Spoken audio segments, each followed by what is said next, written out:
Hey everyone, Matthew here. Welcome back to the channel. I hope you're all having a wonderful Friday. It is February 13th, 2026, and you're tuned into the Nasdaq Futures Trading. Market news and economic landscape. Today's economic calendar was important. At 8:30 a.m., we had CPI and Core CPI. On the earnings front, there were no tech earnings after the bell.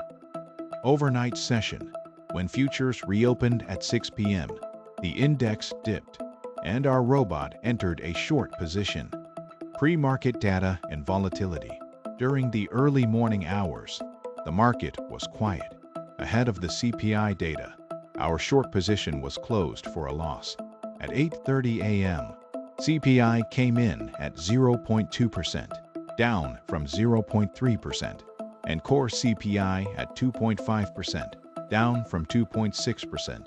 The market became volatile. Our robot made a couple of swings, resulting in a realized loss of $336. Cash session and intraday trades. At the 9:30 a.m. cash open, the market dipped but soon flipped up. Our robot switched to scalping mode, executing several trades. Before noon, the realized loss was reduced to $200. Afternoon session and into the close. The afternoon session remained choppy. Trading volume was thin as some traders prepared for the weekend. Realized loss stood at $237. After hours, after the bell, with no tech earnings releases, that wrapped up our busy Friday trading. Summary. Today was a CPI Friday. The market was volatile in the morning, then faded in the afternoon. Our robot realized a loss of $237 from MNQ, while our AMD trade brought in a profit of $111, for a total loss of $126.